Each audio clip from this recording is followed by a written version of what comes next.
इस प्रोसेस में सबसे पहले रेजर ब्लेड को बनाने के लिए स्टेनलेस स्टील का इस्तेमाल किया जाता है, क्योंकि स्टेनलेस स्टील में जंग नहीं लगती। सबसे पहले स्टील के एक पतले सीट को मशीन में डाला जाता है, जहां उसके बीच इस स्पेशल डिजाइन के छेद किए जाते हैं। ये वही डिजाइन है जो सभी ब्लेड के बीच में बने होते हैं और आसानी से रेजर में ये फिट भी हो जाते हैं।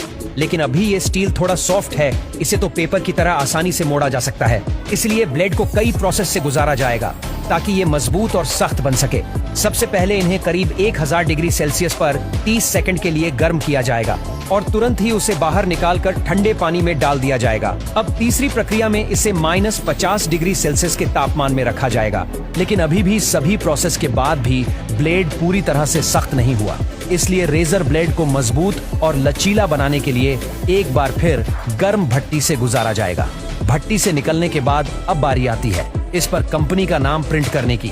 अब ब्लेड पर लगे स्याही को सुखाने के लिए इस पट्टी को आग के ऊपर से गुजारा जाता है।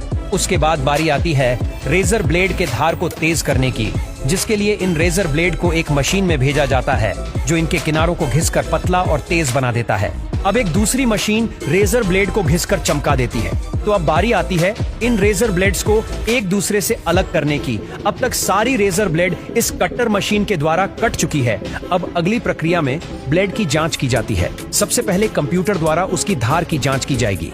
उसके बाद कई सारे रेजर ब्लेड्स को एक छोटी सी मशीन में रखकर ये देखा जाता है कि कहीं इसमें किसी तरह की कोई कमी तो नहीं है। और फिर रेजर ब्लेड्स की लंबाई की जांच की जाती है और ये देखा जाता है कि सभी एक समान है या नहीं। जांच पूरी हो जाने पर इन्हें खास तरह के केमिकल में डालकर धोया जाता है। इसके बाद इन्हें हिट से सुखा लिया जाता है। अब इन ब्लेड्स को इस मशीन में रखा जाता है, जहां इन पर क्रोमियम की एक परत चढ़ाई जाती है, जिससे ब्लेड्स और भी ज्यादा मजबूत बन जाएंगे। अगली प्रक्रिया में रेजर ब्लेड्स पर एक लिक्विड को स्प्रे किया जाता है, जिससे ये और भी ज्यादा चमकने लगती है और वो लिक्विड ब्लेड्स पर अच्छी तरह से चिपक जाए। इसलिए रेजर ब्लेड को 350 डिग्री सेल्सियस पर 20 मिनट तक गर्म किया जाता है।